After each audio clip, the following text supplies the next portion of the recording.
Hi, this is Kim from Ready to Get Bookstore in Suwanee, Georgia, and today I'm joined with Daniel Joshua Rubin. Hey, Daniel. We don't have the best connection. Hi.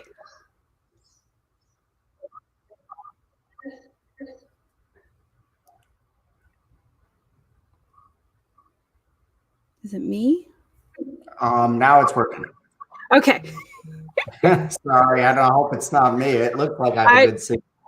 Oh, who knows? So, well, welcome. I guess I'll introduce you. Daniel Joshua Rubin is a multimedia writer and founder of Story 21 in Evanston. Is that right? Illinois?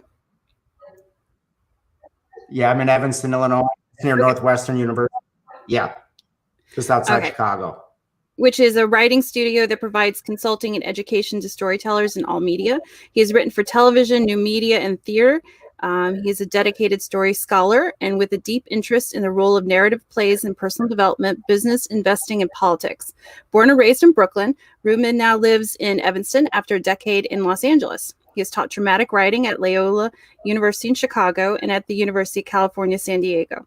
He owns an MFA in playwriting from Yale School of Drama, where he graduated with honors, and a BS in drama studies from the State University of New York at Purchase. Yeah, okay. I was like, that was easy. Hi. So, okay. My first question. Thank you for having me, by the way. Sorry? Thank you so much for having me. I'm excited. Thank you. Okay, so my first question, I'm reading through your bio. Sure. Let's see here. Where is it? What is a story scholar?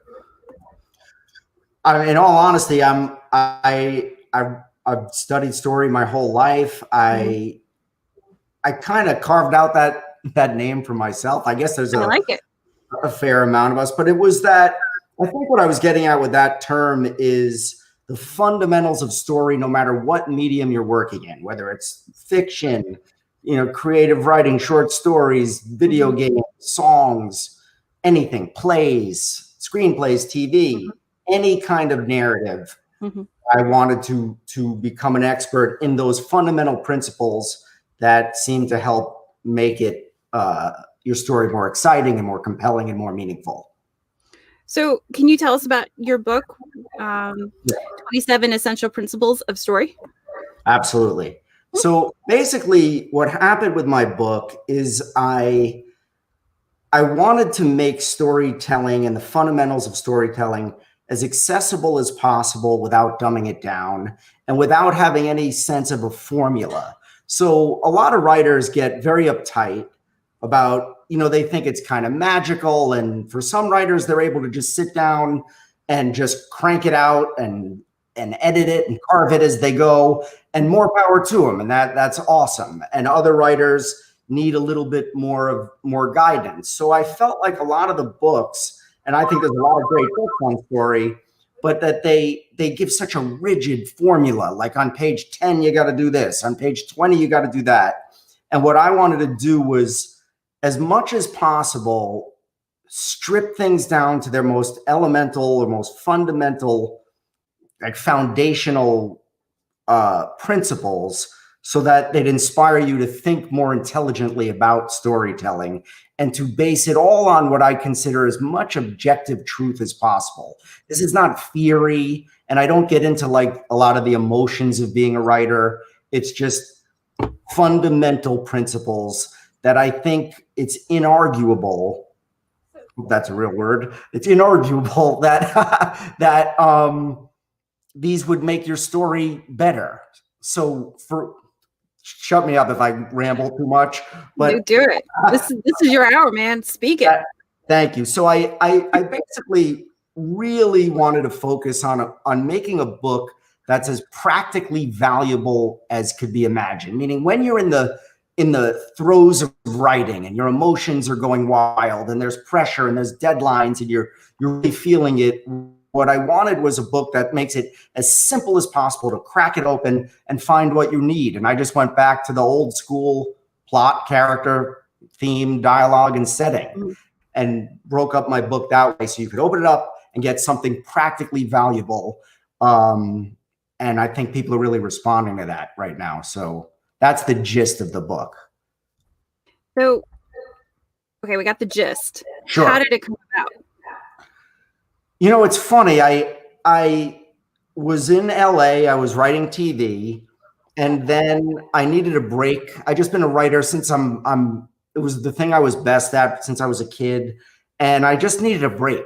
And I got burnt out, and I took a job working in agricultural risk management, where I started working with doing the marketing for a company that worked with farmers.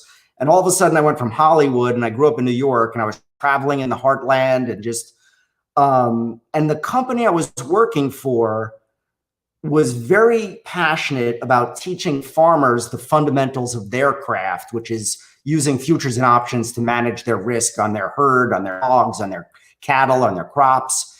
And then I happen to be watching, I really enjoy martial arts. I think it's just a super cool thing. I love the way martial arts are taught. You know, you get a white belt, then you do a little bit more, and then you get an orange belt. Then you do a little more, and you just slowly get better at it until one day you're just really good at it because of all the practicing. So I was watching that guy, I don't know if you know him, but Conor McGregor, who's a very famous fighter, and he was very well known at the time. This was before he started punching old people. But and he was just so into like his footwork, his breathing, and I thought, what are the most basic fundamentals of writing? And I started keeping a journal just for myself. And I had no intention of selling it. It wasn't my plan. But as I started developing it, as so often happens when you're not thinking of how famous you're going to get, how many awards you're going to win, all this big stuff, I started thinking, wow, this is kind of cool. And I happened to send it to an agent who signed me within like a week, which was absolutely shocking. And so it was really, really funny. But it was, again, I wanted to just make it as simple as possible to open a book, get the fundamentals. And so it was inspired by martial arts and hog farmers. I love it. So what is okay, so I'm on your website, one of them, Story 27. Sure. Okay, it's a little confusing. Not the book. No, that's okay. Sorry. So Story 27 is, I was building I didn't want to teach for a college anymore. I don't want to be too controversial, but like for me, I just don't think people need to spend $100,000, $200,000, $250,000 to learn fundamental principles of writing. And I try to tell kids, and none of them, to be honest, they rarely listen to me, but I say, go be a detective, be an EMT, go to China, do interesting things that are going to inspire you and give you something to write about, and then read my book. It costs $20.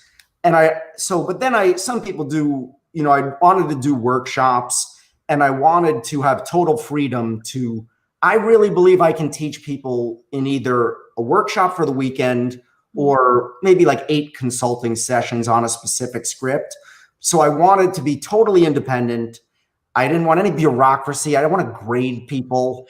I think we're overranked and overjudged, and we're all comparing. And I just wanted to create a different environment. But sadly, right when I finished the book, you know, COVID went crazy, and right now my school's kind of on hiatus. So I'm so glad to get to talk to you, because it's kind of hard to get the word out right now. Yeah. But that's the idea, to have a totally independent. You can see my little. Yeah, I was going to ask, but what is that? I like to write on my walls. Like I go crazy. I love it. When I'm writing, I'll just hear a lyric, or I'll read a quote by a famous writer. I have August Wilson, Samuel Beckett, and I like my walls to talk to me. To me, my mom, the coolest thing my mom did for us, she let us put stickers on the walls and I've always done that. Like I can't look at a white wall without wanting to just tag it. So my walls, they inspire me. You know, I have a lot of rules about that, though. You can only write on the wall if you're really genuinely inspired. It's not meant to be cool. Although, no, it's kind of meant to be cool. To be cool. So this is in my studio. Keep it classy, and not trashy. Basically, yeah, it's a really cool writing. So I have what? Sorry, I didn't hear that. Oh, I said keep it classy, not assy. Can you hear me? Yeah, can you hear me now? I feel like a Sprint commercial. I said keep it classy, not assy. Oh, Oh, okay, no problem. Keep going. So yeah, no, I was just saying. So yeah, so I have a TV to watch. I love breaking down movies with my students. I have a big conference table we talk at, and then I have a consulting area when it's time to work on their script. And I think that's all you need. And I don't need I can charge you so little money to teach you the things that it took 3 years of me to get an MFA in. Mm-hmm. So I'm pretty fanatic about that. What's your favorite movie to break down with your students? Oh man, it's funny that you say that. A friend of mine was just reading the book and he was talking about the Godfather section. And I had promised my publisher I wouldn't talk about the Godfather, but when push came to shove, I ended up having to do it. I to be honest, it's funny. It's almost like asking which is my favorite child, but what I really do like about the book is I worked so hard for so long to pick out the perfect example for that principle. So, like in dialogue, I talk about Remains of the Day. There's an incredible scene, great love scene between Anthony Hopkins and I'm forgetting the actress's name. What a dummy. I know what you're talking about, though. Is that craft actionable dialogue or hide meaning? That one, hide meaning, because there's this incredibly great love scene where she corners him, and all she's asking him is like, "Are you reading a racy book?" And he's like, "Do you think I'd have?" And he's like, "Do you think I'd have racy books in his lord's castle or manor?" And on the surface, it's just this. The dialogue couldn't be more simple. It's just like, "Are you reading a racy book?" "No, I'm not reading a racy book." But it's undercurrents of just incredible sexual tension and romance. And in this moment, a man loses the love of his life, and yet the dialogue looks like nothing. So, but I kind of punked out. If I'd have to pick The Godfather Part 2, but I shouldn't be saying that. So, so you said you've always wanted to be a writer? Yeah, my big moment for me when I was really young was I was kind of getting bullied. Not too bad, but a little bit of bullying in school. And this guy was being so unreasonable and he just wanted to fight. And I remember reading Aesop's Fables, and there was a fable about a wolf telling this like lamb that that the lamb did all these offensive things to him. And the lamb was like, "That's impossible. I wasn't even around. I wasn't even born yet when that happened." And I just remember, and then the wolf ends up eating the lamb anyway. And the little moral was like, any excuse will serve a tyrant. And I just remember making that connection that a story could have such an impact. And like that ended, or thinking about that guy again, I was like, the guy's a tyrant. And some people just do that. And it seems so healing. So I wrote my own book, Fable. And since I'm from Brooklyn, they were colorful for a child. So it was like cheating frogs at poker and all kinds of stuff like that. So yeah, I was real into, and I was terrible at math and science. So yeah, no, I get that. Me too. So actually, one of my questions was, when did you discover that stories had power? Well, that for sure was one of them. I also remember seeing a movie that was my parents were my dad especially was pretty tough about letting me watch whatever I wanted. And I remember watching a show about a movie about resistance fighters in the Holocaust, and they get trapped in a basement and they decide to, it's terrible to say this, but it was so powerful. And they basically decide they have to shoot each other rather than the Nazis get them. And that I was just devastated by that for a while. So, so yeah, I was totally obsessed with that. Lord of the Rings, was just the greatest thing ever when I was little. So Black Beauty, I remember Old Yeller. So what was the first thing you ever really published? Like your first big one? It's funny. My original training, I studied playwriting in graduate school. And it's funny, I'm reading a book now called Range. I'm going to get back to the answer on this. But Range is a great book, which has made me feel so good. I've been a little frustrated in that I've written movies, I've written for every kind of media. I've been in new media. I've been in, I did theater, and I think I had just enough success to keep doing the different things, but I didn't really stick with one and really like, Stephen King writes horror novels, and Bruce Springsteen sings working class songs. And so I was just reading this book called Range, which talks by David Epstein. Yes, which I love. And it says that a lot of people have had a lot of success in the world. Like we're taught about the 10,000 hours. And if you don't, do your thing for 10,000 hours, you're somehow like a weakling. And that always kind of irritated me. And now I realize that I needed to just stop, study these principles. I gave you way more than you bargained for on that answer. That's great. Keep going. Study these principles. And to be honest, I'm kind of in a mild existential crisis, but I think it's a positive one about like, what do I want to do now? Like now I got my principles. My dream is to be the first guy who ever wrote one of these books and then actually used his own book to write something really good. That's the plan. If you're going to have an existential crisis, it's during COVID. That's the best time to have it. Yeah, it's required. Yeah, it's a lot of time to think. And so yeah, no, that's really true. But sorry, yeah, I hope I didn't wander too far from that question. So I asked you, what was the first thing you published that you were really proud of? Oh, right. Yeah, it was really more of a production for me. I had a play go up in a small theater in Chicago called Big Game Theater. It's no longer here. And, going to my first play and seeing a professional play and getting reviews and all that was pretty amazing. But then my big break kind of came, and here we have a theater here called Steppenwolf Theater, which is a huge, big, probably the world's preeminent regional theater. And I got a play produced there, which was a pretty big deal. That's cool. Yeah, it was great. You did your own audiobook. That was pretty cool. Yeah. Oh, yeah. Thank you. Yeah, that was hard, man. What was that like?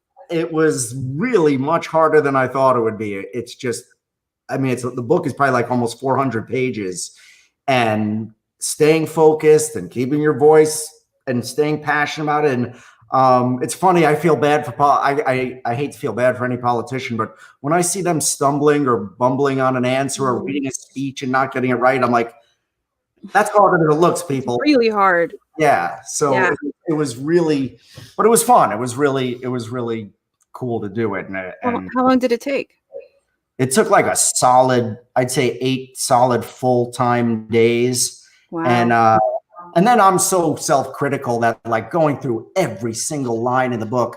And then I found a couple of typos, which just literally, I wanted to just jump off a bridge. I was so bummed by that. I'm like, how could we have a typo after? So now I'm also a lot more patient about that. And then a friend of mine told me in computer coding, if you have like 1 error or 10 errors in 100,000 lines of code, it's acceptable. So I fell within the acceptable range for computer coding. So I thought it was okay. Was it hard not to like change the words as you were reading it aloud? Oh yeah, it was. Yeah. There were some places where it was, but to be honest, I was really happy with it.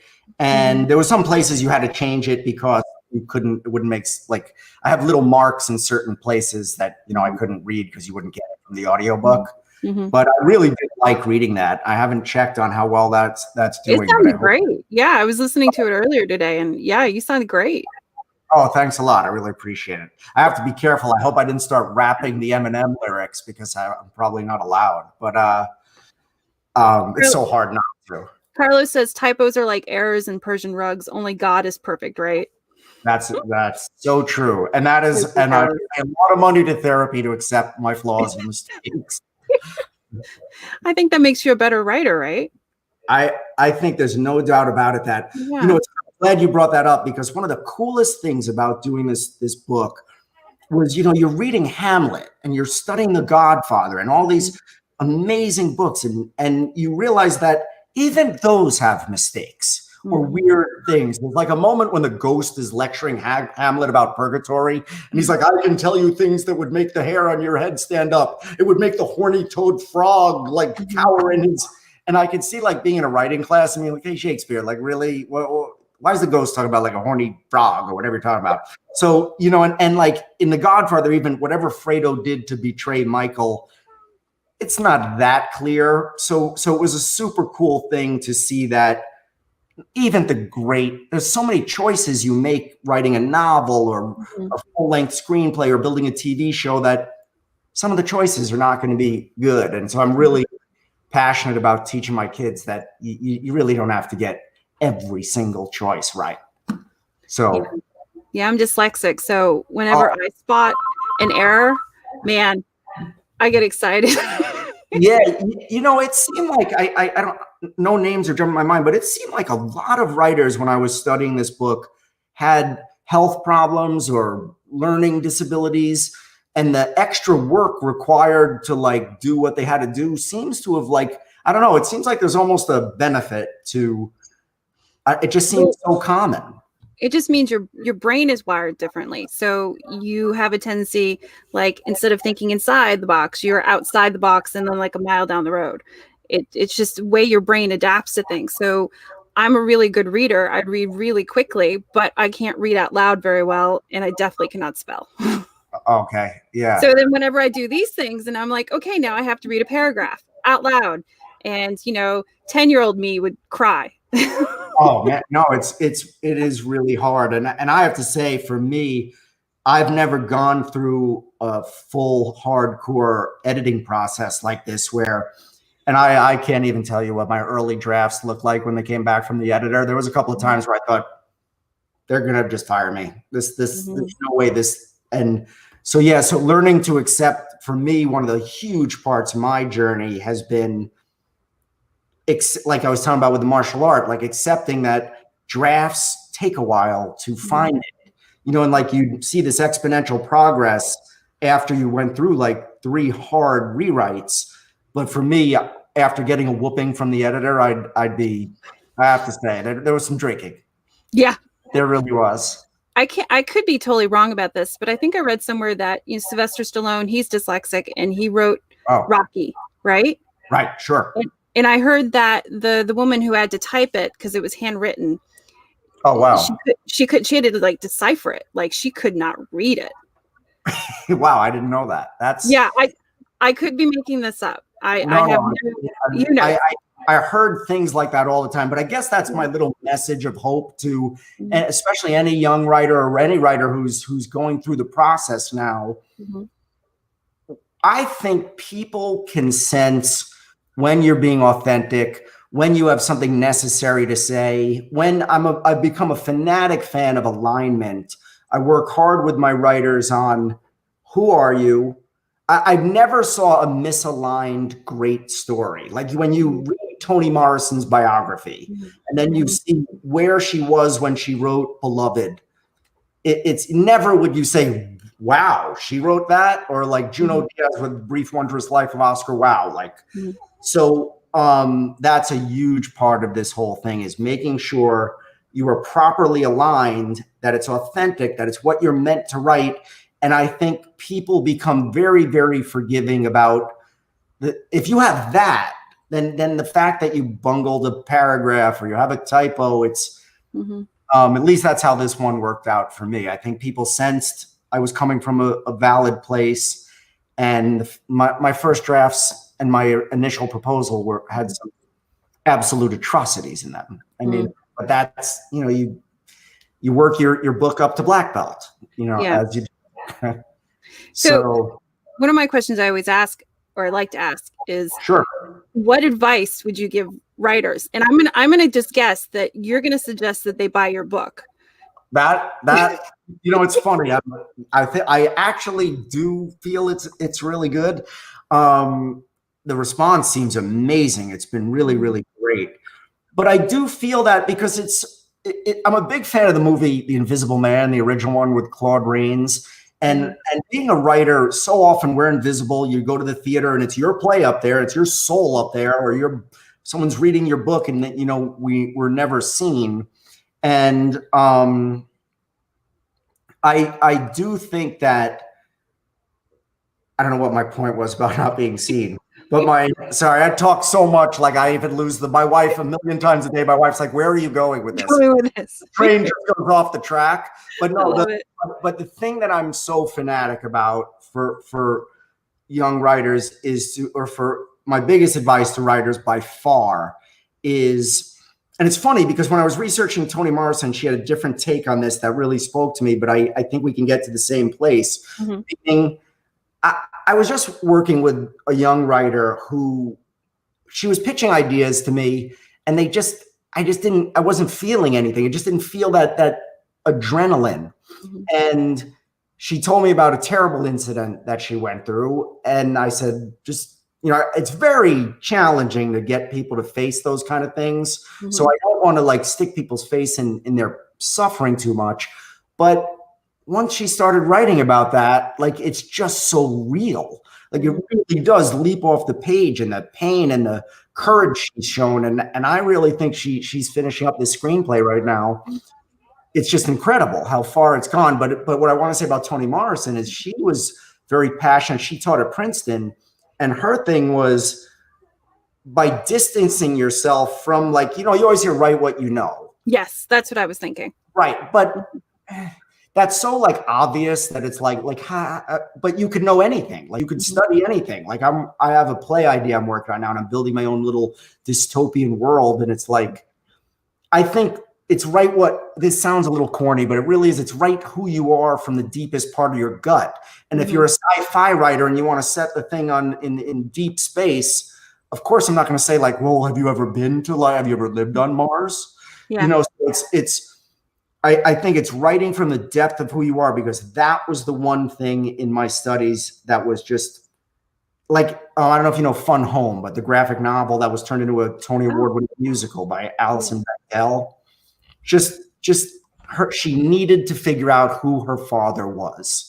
And the whole book took her 7 years to explore that. It's funny, my wife was just doing her book club last night, and they're reading a book called Milltown, which is getting some good press. That girl woman took like 10 years to write that, because it's so that's my biggest thing.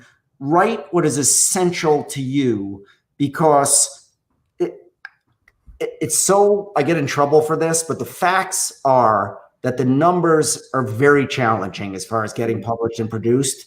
They just are. So when you take that out of the equation and you just write from your gut, and you, like, Junot Diaz worked on Oscar Wilde for like 10 years. He wasn't like trying to be a big shot. He needed to figure out, later we learned that he had he was abused as a child, and that book is very much about his dealing with that, what happened to him. So that's by far my biggest thing. Like, I always say, if you want to write about a screenplay about like a cop who partners with like a baby or a dog, don't read my book. Like, I wish you well, and you should have great success with it, and it's fine. It really is, but that's not the angle I'm coming from. We're hunting big game. We're trying to figure out like who we are and why we are alive. We do it, yeah. I'm putting links in our comments to the books you just mentioned. Oh, sure. So we have copies of 27 essential principles of story in stock. And so if anybody's interested, we would love you to buy it from us. You don't have to support us, but do support a local independent bookstore. Daniel, do you have a favorite indie bookstore?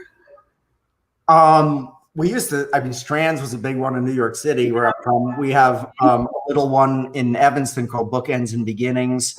Oh, that's cute.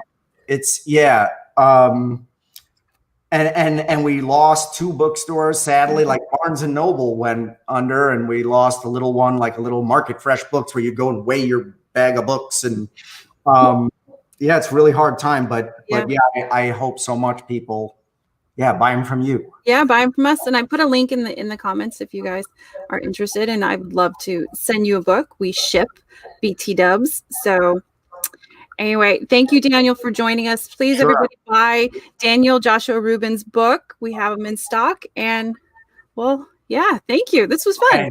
Yeah, thanks so much for having me. I really appreciate it, and wish you guys the best. Night.